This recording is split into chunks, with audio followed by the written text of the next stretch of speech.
I'm so excited to introduce you to one of my new great friends in the field, Mary Kay Cocharo. She is a LMFT and has been working with couples and families for over 30 years in her private practice in West Los Angeles. She is deeply passionate about helping couples improve their communication skills, deepen their connection, resolve conflict, rediscover joy of being together. And she offers weekly sessions, private things. She does premarital counseling. She is so wise and has so much to offer. And I'm really excited to introduce you to her and everything that she does in this space. You're listening to the Relationship Revival Podcast with John DeBach, also known as Mr. Spirituality. That's me.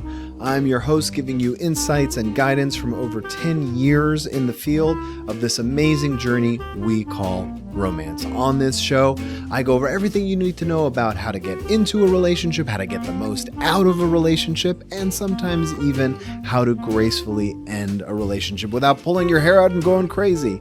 And occasionally, I'm even joined by new and old friends who are also relationship experts to bring you guidance and wisdom with new perspectives. Thanks for stopping by. Mary Kay Cocharo, thank you so much for joining. I am really excited to talk to you. You've been at this for a little bit of time, and I'm sure you have so much to share about how to improve relationships. And I want to just jump right into it. First of all, how long have you been, focusing primarily on couples and relationship counseling? Well, first of all, thank you for having me, John. It's a pleasure. And I like when you said a little bit of time. That was sweet. But actually, it's been about 33 years that I've been a couples therapist in Los Angeles. And prior to that, I was in Texas, in Houston. Oh, wow. So I've really been a psychologist, psychotherapist about 35 years. And probably about 30 years ago, transitioned into seeing couples almost primarily. I would say about 98% of my clients are couples. And what made you decide, or what made you kind of steer towards working with couples? Two things, really. When I was in Houston, I was at the Child Guidance Clinic, and all of our families were coming through the court system. Lots of abuse, lots of neglect. And I had an hour a week with these very traumatized children. And I was beginning to realize that while play therapy is really nice, if you only have the ability to influence a child's life for an hour or two each week without really being able to work with the parents or the adults in that child's life, that you weren't going to make much of a dent in the family system. So I started, I was a bit of a renegade. I started inviting in parents to a child guidance clinic, which back in the day was kind of unheard of. We were only supposed to work with the children. So I started really working with parents and became more systemic in the way that I was working with the family. And then when I moved back to Los Angeles, because I had just been in Houston for the internship and the postgraduate fellowship, when I moved back to Los Angeles, I started realizing that I only wanted to work with the couples. So I went through advanced training. I was certified about 28 years ago in Imago relationship therapy, which is one of the leading modalities for working with couples. And then from there, also got certified in encounter-centered couples therapy. And so I have these two advanced trainings to work with couples, and unlike a lot of my colleagues who get the MFT after their name and literally get no training in marriage, it's really a specialty of mine, and the subspecialty being premarital counseling. And I also got a lot of training to do that through the Catholic Church. They were referring a lot of couples to me before marriage. So I just kept training, and I like to think that my office here has been like a living laboratory for me, because each couple who's walked through the door has taught me something more, right? So I've done a lot of training and supervising and mentoring of other therapists into the field, therapists who, like me, had gone through graduate school and licensure and never seen a couple and never really had much formal instruction on couples therapy. So through training people, I've learned more. Seeing couples, I've learned more. And then I do have these 2 formal certifications.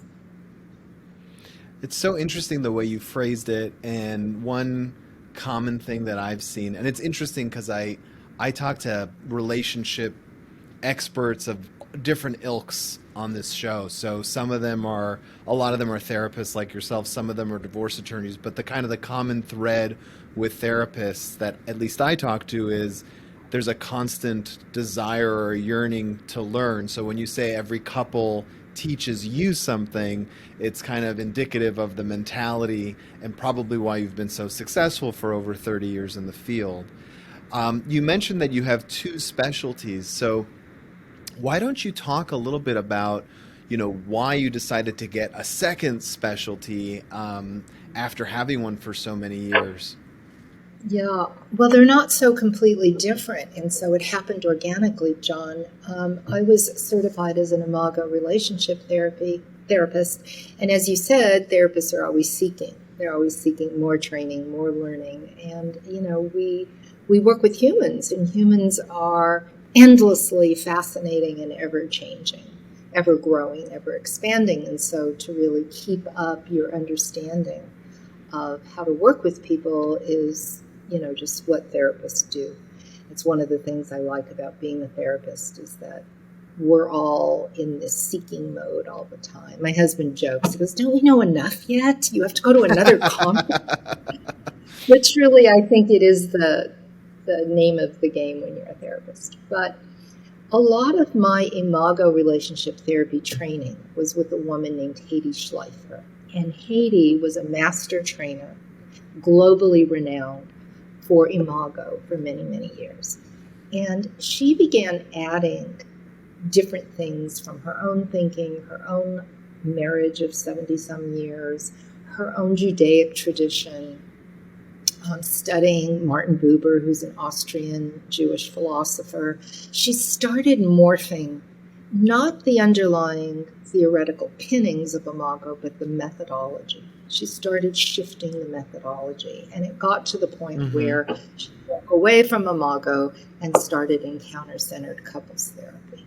So because I had already done a lot of Imago training with her, and because her work resonated with me, just in terms of my personality and the way I see things, I just sort of followed her into that.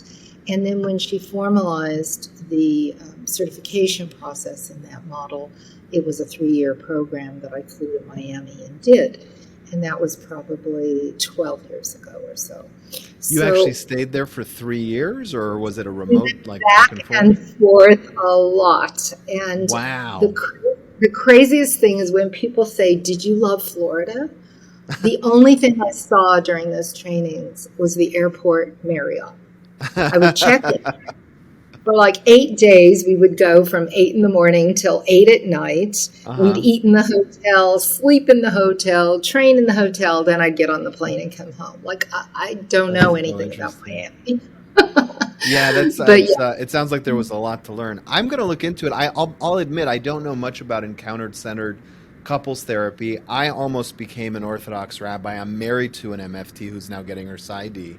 And oh, wow, so you're, and so I think there's some, and the reason I got into it is because people kept kind of asking me for help when I was on that rabbinic path, and I learned very yeah, early on that in order to be effective, I had to be somewhat spiritually agnostic. But the kind of the lessons and the philosophies, you can't really. It's like, you can't just leave it at home.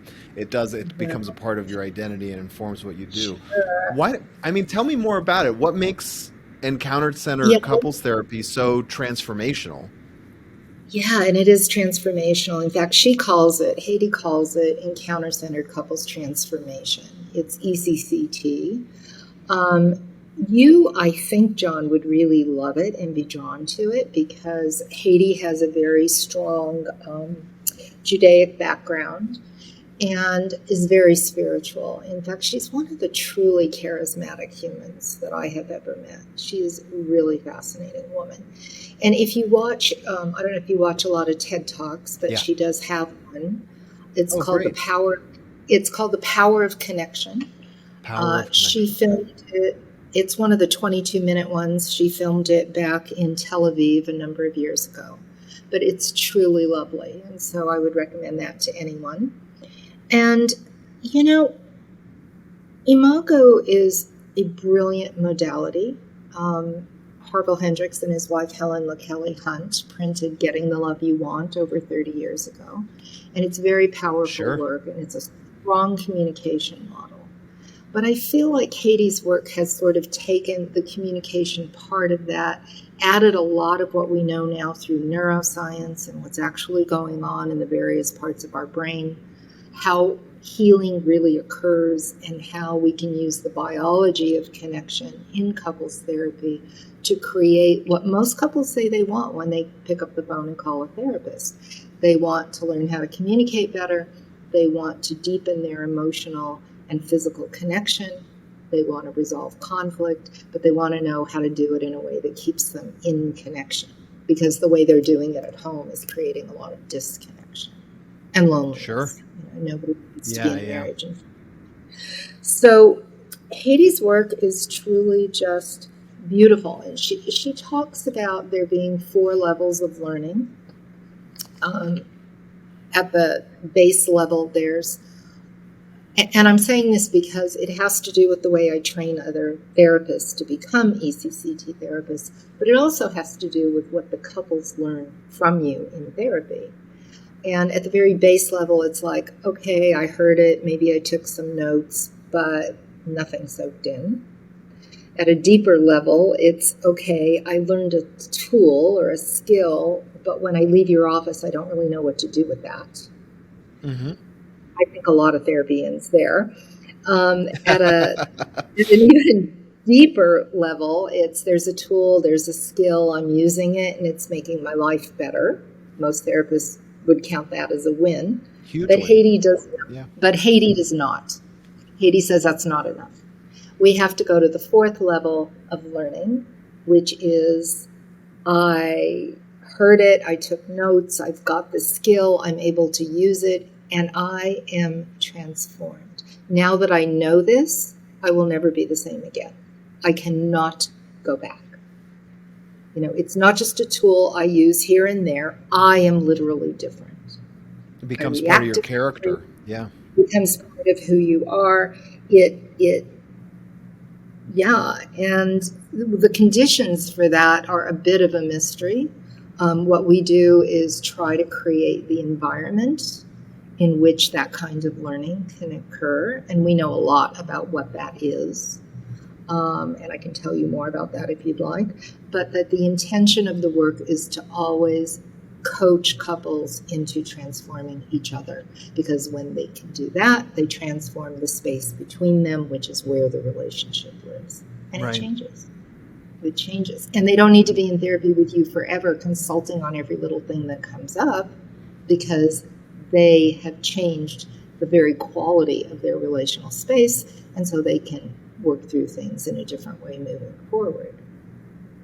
That's so interesting.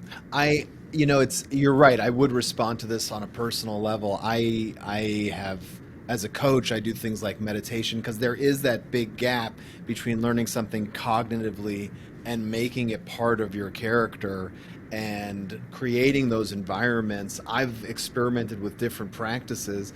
Tell me more about how the space is made in, is it ECCT? Is that, am I getting the acronym right? Okay. Yeah, absolutely. Yeah. Well, the first thing is, I would say, I don't, and I know this is a radical thing to say for a therapist, but Sure. I don't go to where the couple is. I invite them to come to where I am. So in a way, It's totally opposite of the way most of us have been taught about it. Absolutely. If you think about it, couples want to come in and complain about each other and tell you what's wrong with the other guy, and if only he would, and if only she couldn't. And they come in with this mindset that they are going to sit on my sofa and dump the problem of the week Right. or month or year into the space, and then somehow magically the therapist is going to mediate that and make it all better. Right. And I actually don't believe that couples therapy is problem solving. Right. I think if all you do is solve a couple's problem, it'll only be a week or two until they'll come in with a new problem. Yeah. I think the goal is really to help couples create a sacred space between them where they can approach whatever is going on in their lives in a way that they are compassionate and respectful and bonded to one another, so that they create a little bubble around themselves that is their couplehood. And, I don't know why, but it seems that there are a lot of reasons, but it seems like we live in a culture that's a fairly narcissistic one. We are pretty I-driven. It's you even hear things like, well, I can't love you because I don't love me. Well, love somebody else first. We're born in connection. We come into the world in connection. We get disconnected, which is our suffering, and we heal by being reconnected. So connection is very in the middle of what we do in ECCT. So, I think when a couple first comes in, I shock them a little bit, because one of the things I've learned is that if I say, what brings you here, or how was your week, I'm going to hear nothing but problem. And I think there's a distinction between who people are in their essence, in their core being, and who they are when they've pulled on their defensiveness, their survival suit, as Haiti calls it, what we learn to do when we feel threatened in the space between. Well, I'm so much less interested in who you are there. I want to get to know who you really are and what you're dreaming of.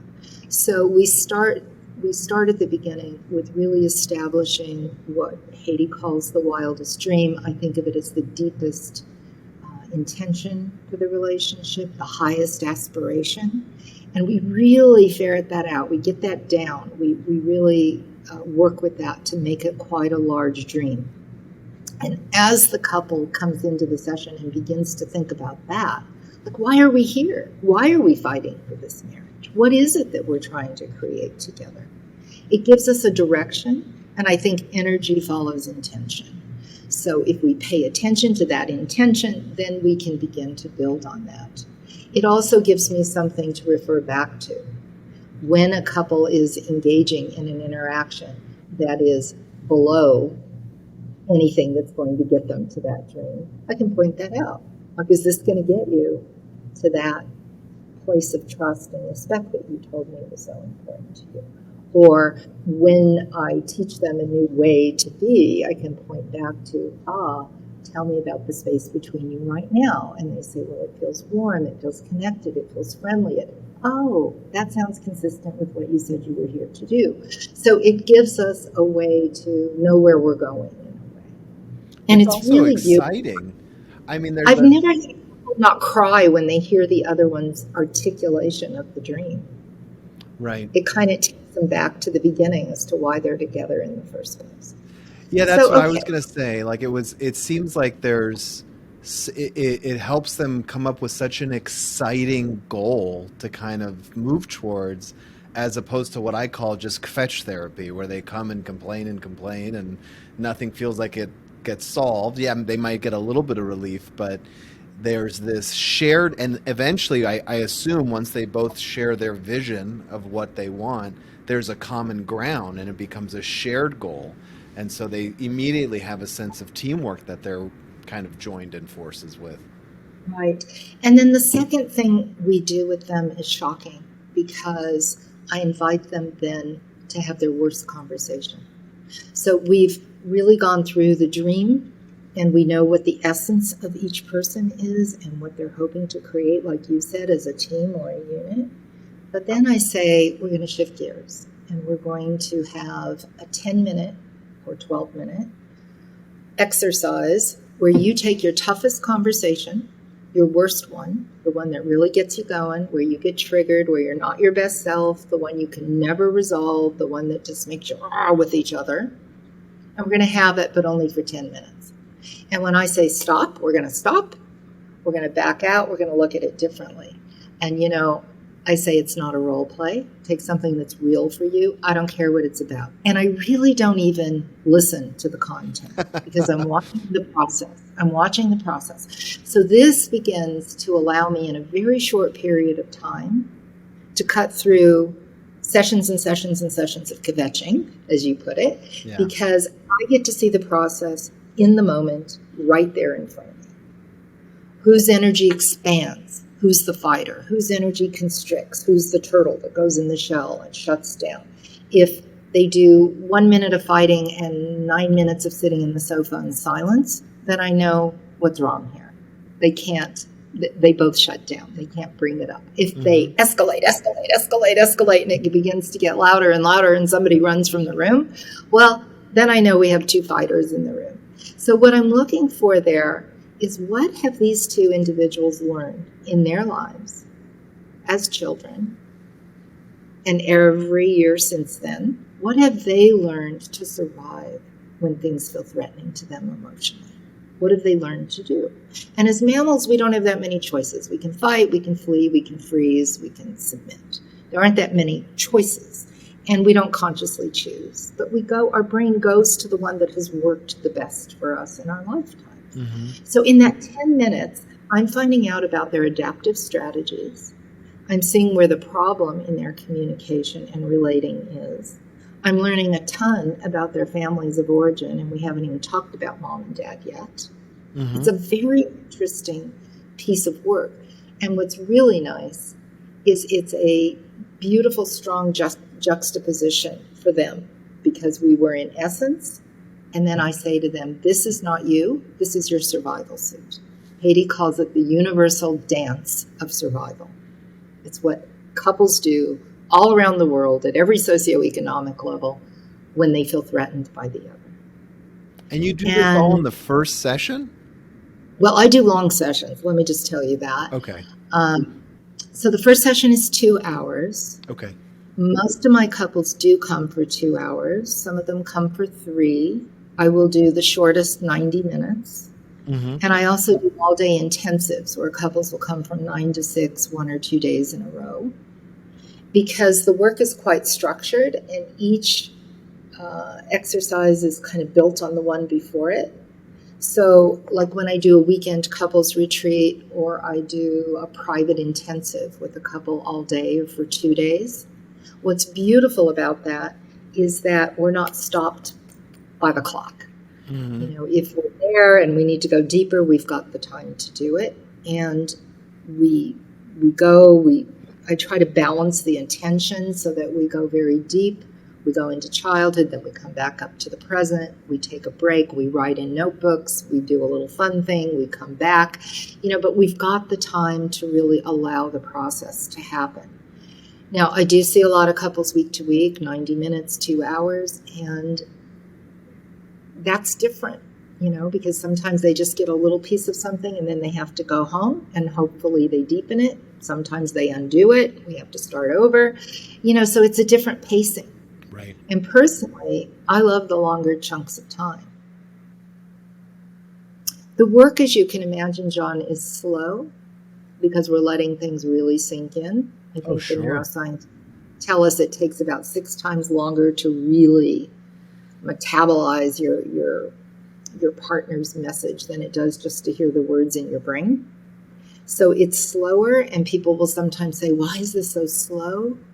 And I say, it's not slow, it's attuned. And attunement is what none of us got enough of as children.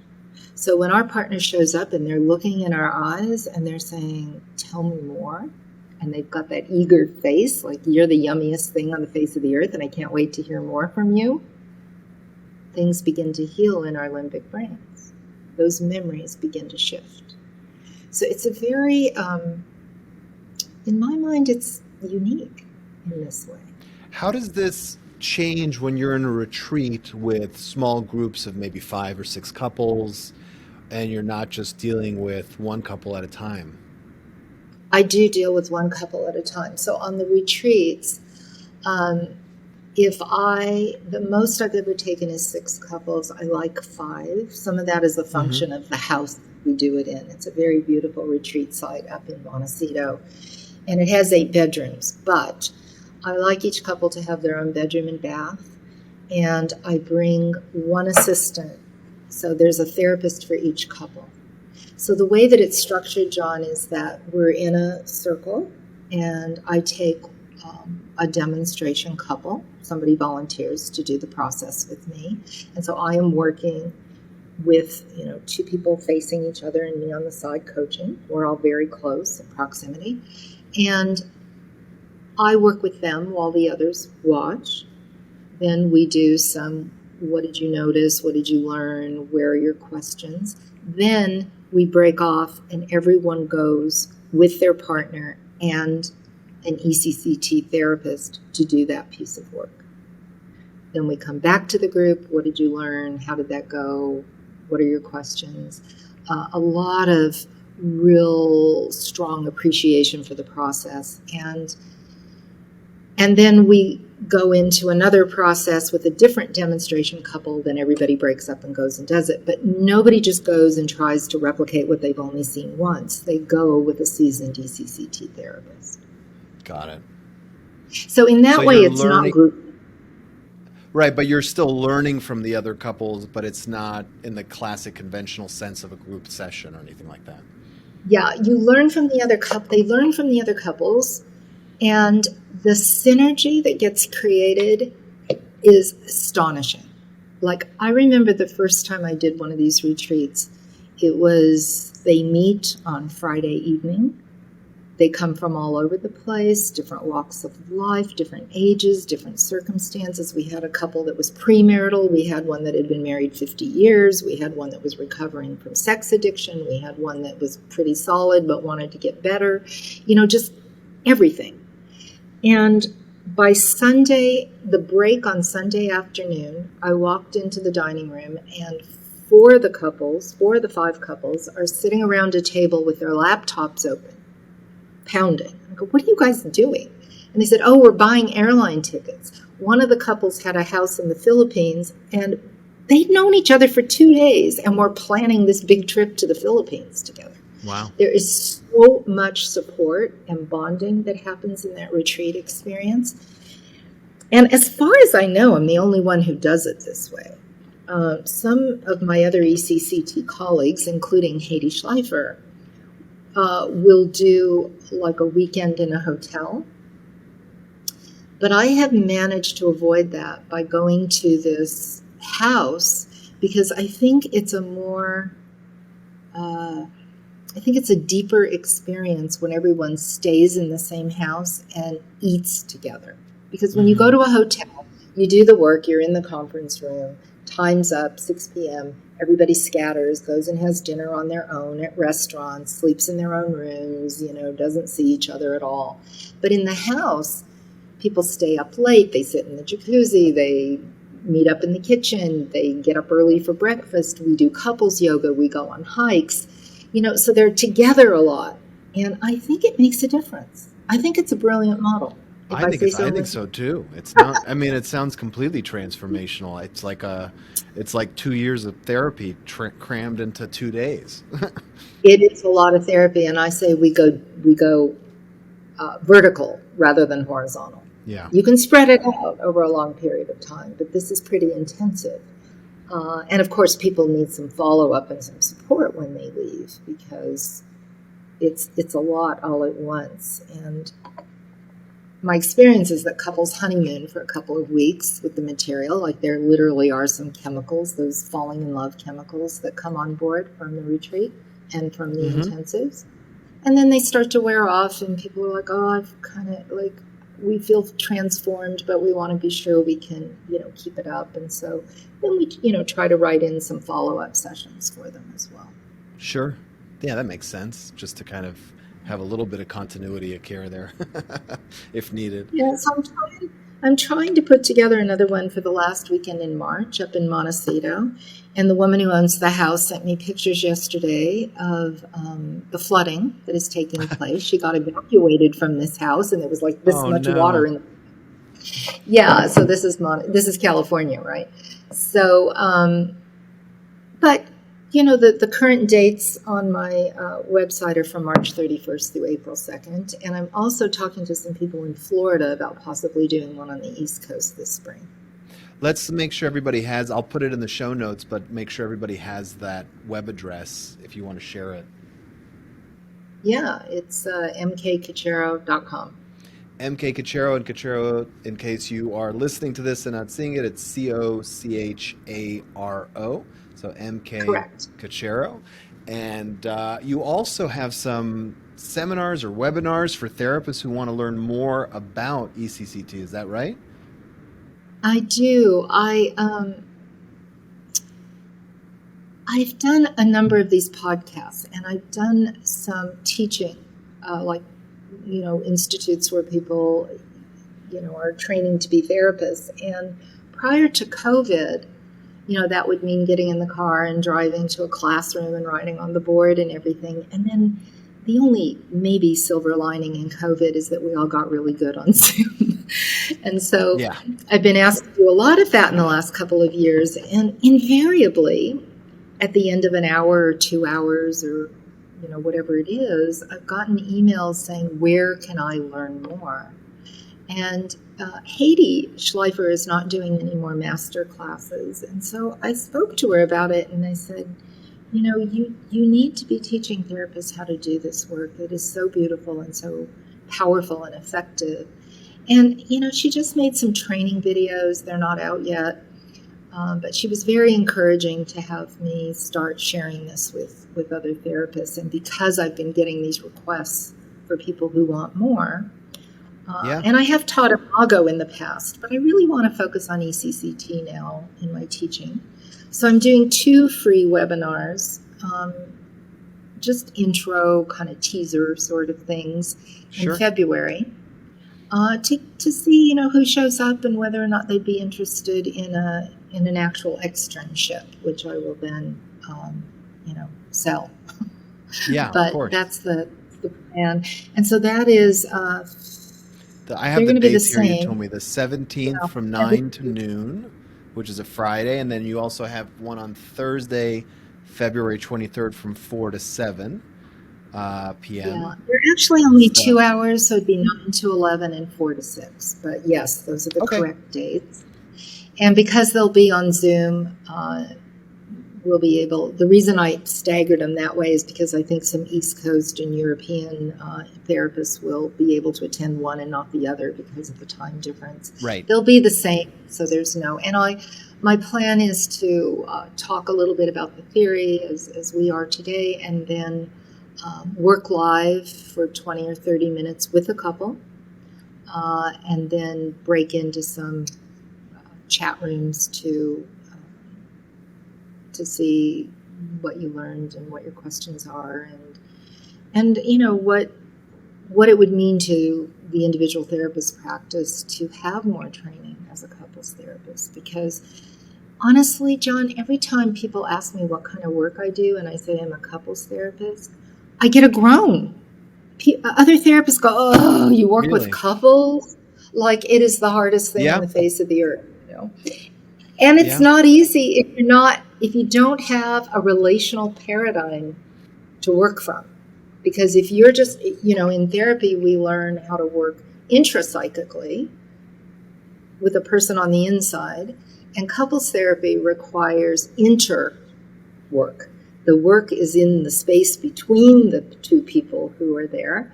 That's a relational paradigm. And if you haven't been trained in one, I think couples therapy is really hard. Yeah. Yeah, I saw that when I was learning. I'm a big Gottman guy, and when I did my research on Rogerian therapy and how it doesn't work for couples therapy and only active listening goes so far. I mean, everything I kind of ran it by my wife. This is over 10 years ago, and she's like, "Yep, yep, that's why I was frustrated with it." And I totally hear you. I mean, I had a startup with one of the co-founders from StubHub, and I talked to over 1,000 therapists, and Oh, wow. You're spot on. Most of them were like, "Oh, don't do couples. Don't prefer them. If they come, I'll take them, but only if I need to, and to stay on a panel or something." It's not embraced by the community as much as I wish it was, because I feel like it's one of those things, as you pointed out, the way your career started, it kind of is the crux of family systems, and you're passing on these communication and different skills to children, and it becomes a generational issue at that point. Absolutely. And we always say that the children live in the space between their parents. And so when that space is polluted or worse, toxic, that Yeah. the children are growing up in this toxic place and they don't have a lot of power to get out of it. So they have to adapt. And we used to call those adaptations neuroses, but it really is adaptation, right? They're learning their survival suit. Like, what do I need to do to get through this family of origin? And Yeah. I think, wow, if couples could learn how to keep that space sacred and safe, they would want to be there and be happier. But on top of that, the children that are in that space would grow up with less need for a strong adaptive self. They could be more often in their essence, playful, joyful. Harville Hendricks always says that imagotherapy is about healing the planet one couple at a time. And there's some truth to that, because when a couple learns how to be together in this creative way, it spreads out to all their relationships with their Yeah. children, with their bosses, with their friends, everywhere. Yeah. So there will be a tipping point where enough people have learned how to do this, and the world will be a more peaceful, joyful place. Look I at hope soon. look at our Yeah. look at countries and our political entities. Like, we have no idea as people how to get along, how to be Yeah. respectful, how to have passion, how to joyfully celebrate the other. We just spend all our time trying to get the other to be more like us. Right. There's And no we do it personally, acceptance. There's and no we do it nothing. politically. Yeah, yeah. And we've got all kinds of examples going on in the world right now in different countries and our own to some extent. So, I Unbelievable. think it's difficult work, it's important work, and I just wanted to spread it out a little bit. So I'm going to start doing these trainings.